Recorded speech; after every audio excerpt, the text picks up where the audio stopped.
C'est le jour de la remise des diplômes. Alors que tout le monde fait la fête en pensant à l'avenir, ce gars-là a encore moins envie d'être ici que de bosser un lundi férié. Regardez-le, planté au milieu de la cour avec une tête d'enterrement qui gâche le paysage sur toutes les photos. Le fait est qu'il n'est pas à sa place, et il a ses raisons. Une connaissance s'approche pour le presser de rejoindre la photo de groupe. Pourtant, pour lui, tous ces gens sont de parfaits inconnus. Car au fond, il n'est pas le véritable Seo Seung-won. L'âme qui occupe ce corps est celle d'un intrus, atterri ici il y a tout juste un an, et qui essaie encore de comprendre ce qui lui est tombé sur la tête. Quand il s'est réveillé pour la première fois dans cette réalité, ça a été la panique totale. Imaginez-vous ouvrir les yeux dans une maison inconnue, entouré de gens qui vous serrent dans leurs bras en vous appelant par un nom qui ne vous dit rien. Le pauvre gars a hurlé, s'est débattu dans tous les sens, et a fini par s'évanouir sous le coup du stress. Des débuts vraiment mémorables, mais pas dans le bon sens. Après plusieurs malaises et un séjour à l'hosto, il a fini par percuter, il n'avait pas voyagé dans le temps, il s'était retrouvé piégé dans le roman que sa petite sœur l'avait forcé à lire. En théorie, Seung-won est un personnage secondaire qui a la belle vie, mais tout part en vrille au moment où il croise le chemin du grand méchant de l'histoire, un certain Tae Song-jae. Dès cette rencontre, son espérance de vie chute plus vite que celle d'un figurant dans un film d'horreur. Mais au-delà des drames à venir, le présent est déjà un calvaire. Le corps dont il a hérité est en cristal, on dirait qu'il va se briser au moindre regard de travers. Le type ne rêve que de rentrer chez lui, mais chaque fois qu'il essaie de se rebeller, le monde lui remet les idées en place. Regardez-le, à cracher du sang avec une santé qui fait pitié. Il est tellement fragile qu'un simple éternuement un peu trop fort pourrait suffire à le rayer de la carte avant même que le méchant ne retienne son nom. Apparemment, la transmigration n'incluait pas de mutuelle décente. Alors, pour éviter les médecins, il a dû jouer la carte classique de l'amnésie. Ça a marché nickel, mais voir les parents de Seung-won dans cet état, ça lui retourne un peu l'estomac. Il n'aime pas jouer la comédie, mais s'il veut garder la tête sur les épaules, il n'a pas vraiment le choix. Le pire, c'est que plus il passe de temps dans ce corps, plus ses souvenirs d'avant s'effacent. Son nom, son visage, ses vrais amis, tout s'évapore. Sa mémoire d'origine a une date de péremption et l'univers du roman est en train de l'avaler tout cru. De retour à la routine, il regarde tout le monde comme des PNJ d'un jeu vidéo en promo. Pour lui, prof et élèves ne sont que des personnages de papier sans âme. Il attend juste que l'horloge tourne pour en finir avec ce prologue ennuyeux. Il sait qu'en entrant à la fac, les choses sérieuses commencent, c'est là qu'il doit croiser les protagonistes et devenir le jouet personnel de Tae Seong-jae. Son plan est de faire le dos rond, de regarder le cirque passer et de prier pour que ça suffise à le renvoyer chez lui. Mais le destin est impatient et on l'a déjà dans le collimateur. Un type s'approche pour lui dire qu'il n'a pas vraiment une tête de lycéen, qu'on voit de loin qu'il a déjà roulé sa bosse à l'université. Il reste pétrifié. Est-ce qu'il détonne à ce point ou est-ce que ce type a un radar pour détecter les imposteurs? Et en parlant de problème, admirez le spécimen. Beau gosse, des piercings et des fossettes qui semblent avoir été conçus uniquement pour ruiner la vie des gens. C'est le genre de joli cœur dangereux qui vous fait soupirer tout en vous plantant un couteau dans le dos. La rencontre qu'il redoutait tant est là, et il sent déjà la pression du grand méchant qui lui souffle dans le cou. Avec un sourire pareil, on sait d'avance que ce qu'il apporte, c'est tout sauf des bonnes nouvelles. Le semestre commence à l'université de Hanguk, et avec lui, l'intrigue que Seung-won voulait tant éviter démarre officiellement. Il arrive devant la salle 406 sans aucune motivation, en révisant mentalement son propre manuel de survie. Il a toute une liste d'étapes à suivre pour ne pas bousiller l'histoire, comme s'il suivait un tutoriel où la sauvegarde est désactivée. Le souci, c'est que ce corps est en papier mâché au moindre stress. Il se met à saigner du nez comme s'il venait de se prendre un uppercut. Seung-won sait pertinemment qu'il peut s'effondrer au moindre courant d'air, alors pour s'épargner tout ennui, il a décidé de débarquer à la fac avant 7 h du matin. Seul dans cette salle de classe déserte, il attendait que le destin lui tombe dessus sans crier gare. Complètement rongé par l'angoisse, il finit par sombrer dans un sommeil agité, la tête posée sur son bureau. Une main sur l'épaule le tire brusquement de sa torpeur. En levant les yeux, il manque de faire un arrêt cardiaque. Woo Ji-min, le protagoniste star de l'histoire, se tient juste là, devant lui. Alors que l'amphi est vide, ce type a choisi de s'installer pile à côté de lui. Il le dévisage déjà avec un regard noir, exactement comme dans le bouquin. Le scénario se déroule à la lettre et Seung-won sent que les ennuis ne font que commencer. Il sait que le mieux est de ne pas lui décrocher un mot. Il reste donc figé, priant pour que le temps passe plus vite, jusqu'à ce que le prof entre enfin et commence l'appel. Le premier à se manifester, c'est Kang Mu-yen. Regardez-moi ce type, il dégage une aura de héros de shonen avec un sourire digne d'une pub pour dentifrice.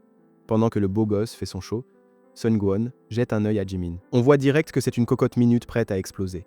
La haine qu'il dégage est palpable. Ces deux-là se détestent tellement que si l'un respire, l'autre le prend pour une provocation. Vient le tour de notre gars, qui manque de tomber de sa chaise en entendant son nom.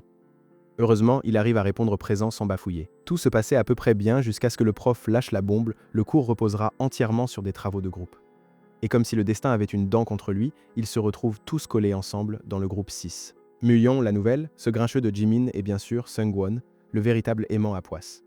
Jimin boute intérieurement et l'ambiance tombe en dessous de zéro en une seconde. C'est clair, Cette équipe ne peut pas fonctionner.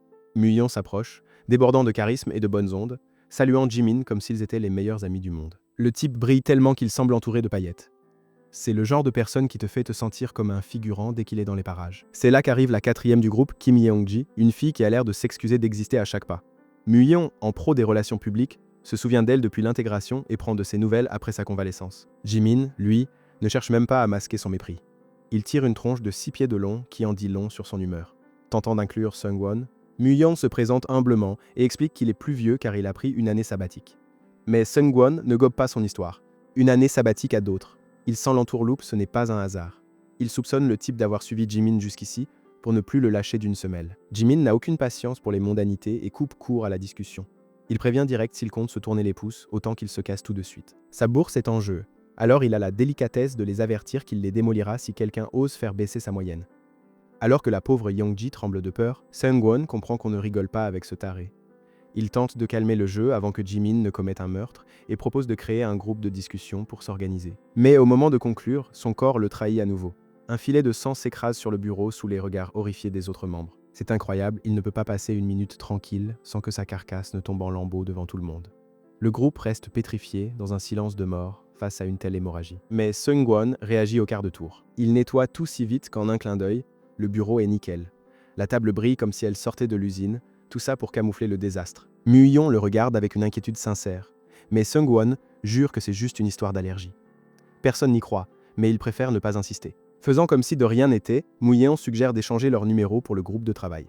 Jimin ne fait aucun effort pour être aimable et réclame le téléphone de Seungwon avec une froideur glaciale. Il enregistre son numéro et leur laisse le soin de créer le groupe avant de s'éclipser avec son air hautain habituel. Le type a autant de tact qu'une porte de prison, mais Muyon s'en fiche. Intérieurement, il exulte, il a enfin le contact de son idole. Tout se passe exactement comme il l'avait prévu. Jimin bouscule violemment Seungwon en passant, sans même un regard. Il lui jette un coup d'œil si glacial et pesant qu'il en donne des frissons. Le pauvre gars reste planté là à buguer, essayant de se convaincre qu'il a halluciné, mais cette aura de haine pure ne trompe pas.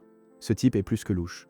La nuit venue, les souvenirs refont surface. Seungwon rêve de son enfance, il se revoit, gamin, déterminé à quitter la maison parce que la situation avec ses parents était devenue invivable. Sa petite sœur était en larmes en le voyant boucler son sac, mais il n'avait aucune intention de l'abandonner.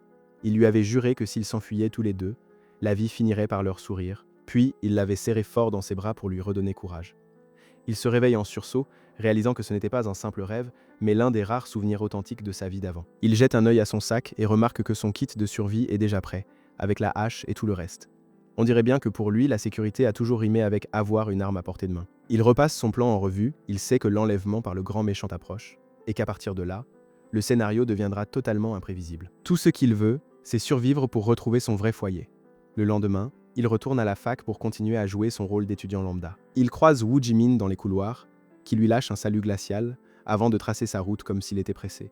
C'est clair qu'ils ne sont pas prêts de devenir potes. Pendant ce temps, les autres élèves ne cessent de cancaner sur Jimin, disant qu'il sortirait avec un certain Yongjin. La vie de ce pauvre gars est un vrai calvaire orphelin, fauché et victime de harcèlement depuis toujours. Seul à la cafétéria, Seungwon regrette d'avoir été un frère aussi exemplaire. C'est pour avoir voulu faire plaisir à sa sœur en lisant ce roman qu'il a fini coincé dans ce corps, entouré de gens toxiques. C'est alors qu'il reçoit une invitation pour la soirée de bienvenue dans un resto de grillade. L'endroit est bondé et le boucan est infernal. À peine entré, un camarade l'interpelle pour qu'il vienne s'asseoir avec eux, là où l'attend déjà un Sunbae imbu de lui-même, furieux que Seungwon ne l'ait pas salué avec la déférence habituelle, pour tenter de l'humilier devant tout le monde. Le type lui force la main en lui tendant un verre d'alcool. Seungwon le descend cul sec sans broncher, curieux de tester la descente de ce nouveau corps. À sa grande surprise, ce n'est pas si mauvais, et ça l'aide même à se détendre un peu. Profitant du fait que le Sunbae devient insupportable à force d'être ivre-mort, Seungwon saisit l'occasion qu'une énième embrouille éclate à l'autre bout de la table pour s'éclipser et prendre l'air. Marcher seul dans la rue calme, s'énerve un verre ou deux, ça ne fait pas de mal quand on sait que les ennuis vont bientôt pleuvoir. Loin du tumulte, il repère une supérette et se dit qu'une petite glace lui ferait le plus grand bien pour se rafraîchir les idées. Mais avant de pouvoir entrer, il percute de plein fouet un homme immense en costume. Le choc manque de l'envoyer au tapis. Le type est un véritable colosse avec une carrure à intimider n'importe qui. Seungwon se crispe, mais l'homme se montre étonnamment poli et s'efface pour le laisser passer. Et au moment où il s'apprête à avancer, il reste pétrifié en apercevant sa main gauche, il lui manque le bout de l'auriculaire. C'est là que toutes les pièces du puzzle s'assemblent. Ce n'est pas n'importe qui, c'est Moon Kyung-grok, le bras droit de l'antagoniste principal. Dans le milieu, on l'appelle la vipère. Le croiser par hasard au coin d'une rue, c'est le signe que les vrais problèmes commencent maintenant. Sengwon reste sans voix face à cette armoire à glace en costume. Il ne comprend pas pourquoi le bras droit du grand méchant se pointe aussi tôt dans l'histoire. Dans le roman, cette rencontre n'était même pas mentionnée en note de bas de page. Il sent que le scénario est en train de lui exploser à la figure. Il s'empresse de dégager ses potes avec une excuse bidon, car sa tête de déterré est en train de le trahir. Il sait pertinemment que s'il s'embrouille avec ce type maintenant, sa vie est foutue.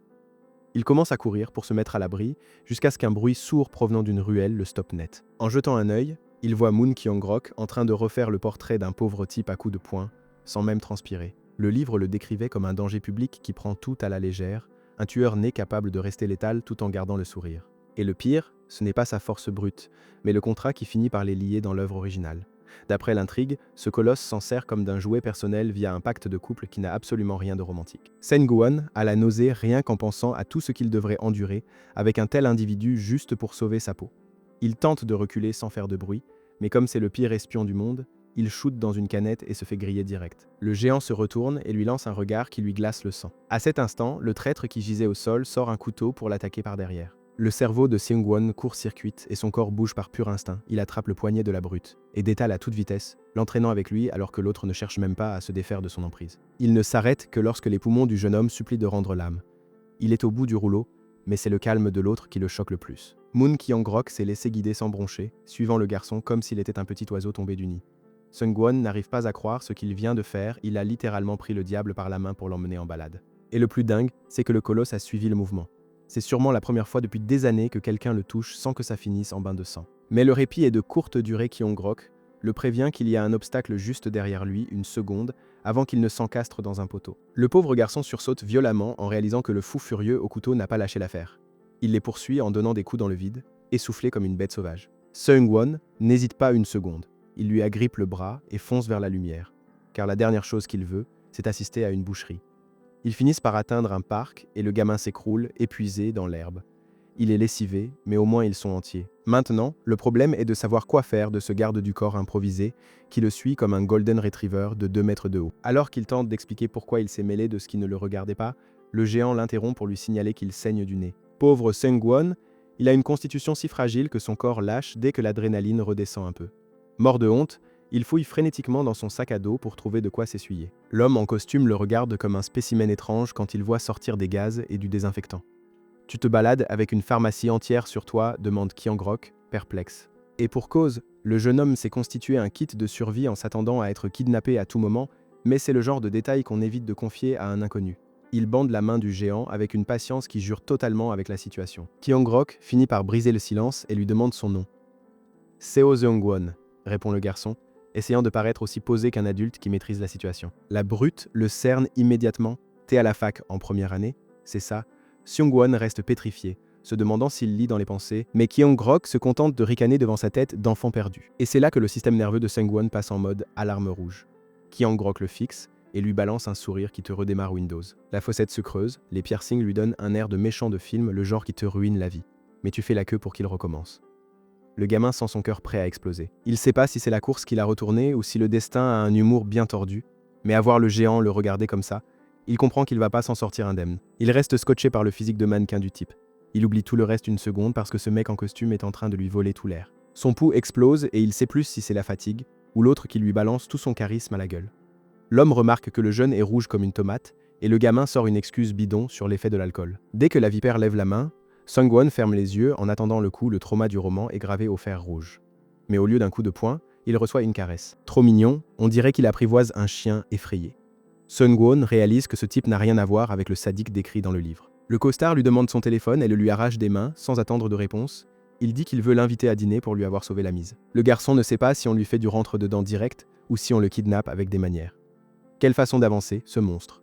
Pendant que l'autre répond à un appel, le jeune essaie de comprendre pourquoi on le traite avec des gants de soie alors que dans l'histoire originale, on s'en servait comme appât. Il commence à tout remettre en question et la pression finit par lui griller les fusibles. Comme son corps a la résistance d'un verre en cristal, le sang lui coule du nez et de la bouche. Le mafieux flippe grave en voyant le gamin se décomposer en direct. Pas 5 minutes que ça dure, et son organisme a déjà décidé que la meilleure solution à ses problèmes, c'est de s'éteindre complètement. Il a fini presque évanoui dans les bras du type comme une demoiselle en détresse. « T'es en papier, mon grand », tant bien que mal, il s'essuie un peu le sang, mais le costumé n'a pas le temps d'attendre qu'il récupère. Il lui attrape le sac et le soulève par le bras comme une poupée de chiffon. C'est pas une invitation, c'est un ordre direct enrobé de politesse. Alors le gamin n'a plus qu'à suivre le mouvement. En marchant, Seung-won, sans qu'il rend l'âme, a essayé de suivre le garde du corps, qui avance tranquille comme s'il avait tout le contrôle. Arrivé à la voiture, le colosse lui ouvre la porte avec une courtoisie qui glace le sang. Il lui ordonne d'arrêter de halter et de monter une bonne fois pour toutes. Devant ce regard foudroyant, le jeune préfère ne pas demander où on l'emmène et monte sans dire un mot. À l'intérieur, l'espace semble trop petit. Le type se penche tellement près que le garçon panique et ferme les yeux, s'attendant à un coup. Mais le mafieux voulait juste lui boucler la ceinture et profite de la proximité pour lui balancer un sourire arrogant. Il lui demande s'il attendait autre chose, laissant le gamin prier pour que le siège l'avale pendant que la honte lui brûle le visage. Mais la danse ne s'arrête pas là. L'homme envahit de nouveau son espace juste pour le voir se tortiller. Il le plaque contre le dossier, la figure en feu, sans savoir où se mettre, montrant bien que le costumé adore jouer avec les nerfs de son nouveau jouet. C'est du délire, le mec est plus fragile qu'un verre en cristal. Tout comme le type en costard qui lui a mis une ceinture pour pas que son nouveau jouet tombe en morceaux, vous, blindez la chaîne en explosant le bouton s'abonner. Lâchez un gros like et dites-moi en commentaire quel manoir vous voulez que je vous raconte ensuite. Allez, à plus les fauves!